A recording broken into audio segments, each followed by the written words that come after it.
Très bien.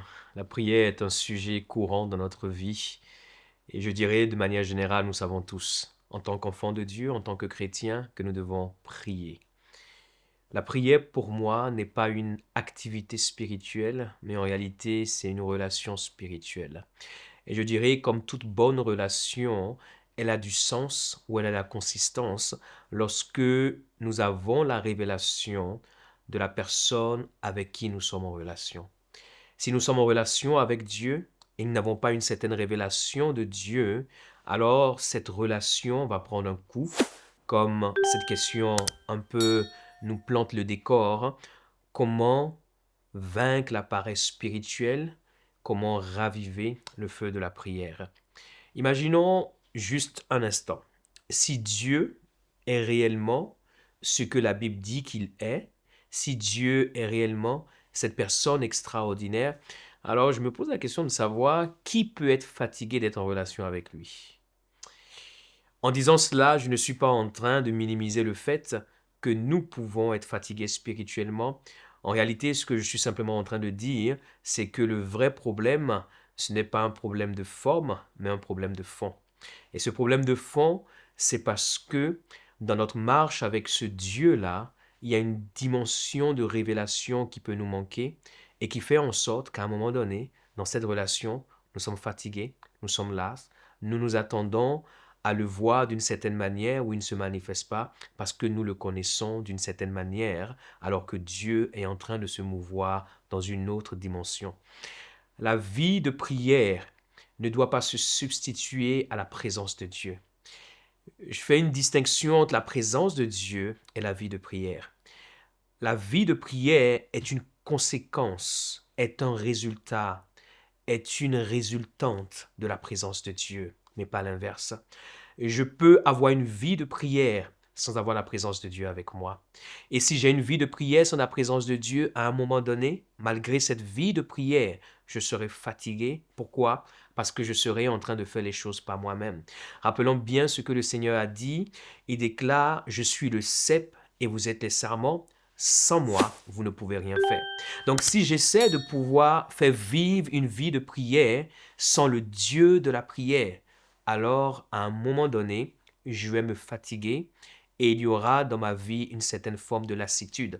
C'est pour cela il y a des gens qui peuvent marcher avec Dieu et être fatigués de Dieu. Pourquoi? Parce qu'ils deviennent des sarments qui évoluent sans le cep et il dit bien, sans moi, vous ne pouvez rien faire. Donc même ce que nous appelons être la vie de prière, en réalité dépend de Dieu. La vie de prière dépend de la présence de Dieu.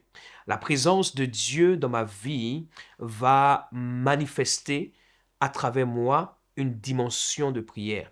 Et à titre personnel, chaque fois que je me retrouve dans des moments de ma vie où je me sens fatigué, où je me sens las, en réalité, c'est un signe indicateur qu'il y a une dimension de ma relation avec Dieu qui est manquante. Je réalise que la présence de Dieu a commencé par me quitter et j'ai besoin non pas de prier, mais de pouvoir retrouver sa présence. Et quand je retrouve sa présence, alors cela donne du carburant à ma vie de prière. En réalité, la vie de prière est la conséquence immédiate de la manifestation de la présence de Dieu dans ma vie. Quand je suis dans sa présence, il y a une prière qui sort de moi naturellement, sans que je ne réfléchisse, sans que je ne pense. Quand je suis dans sa présence, il y a un désir qui coule de moi. Pourquoi? Parce que dans sa présence, il y a une eau qui commence par émaner, par jaillir de moi. La vie de prière n'est pas une activité. La vie de prière est une conséquence de la relation, de l'intimité et du cœur à cœur que j'ai avec lui. Il n'y a personne qui peut se retrouver dans la présence de ce Dieu extraordinaire, grand, puissant, majestueux, glorieux, et être fatigué. Je vous assure, c'est juste impossible. Donc ce que nous devons faire pour raviver cette vie de prière, c'est simplement nous reconnecter à sa présence. Et chacun d'entre nous doit trouver les moyens. Par exemple, dans ma vie, j'ai des playlists et je sais selon les saisons que je vis, il y a des playlists que je mets. Et ces playlists créent autour de moi une certaine atmosphère de la présence de Dieu. Il y a des musiques que j'écoute à des saisons de ma vie. Il y a des musiques que je n'écoute pas à d'autres saisons de ma vie parce que j'ai appris à savoir celles qui permettent de pouvoir créer la présence de Dieu.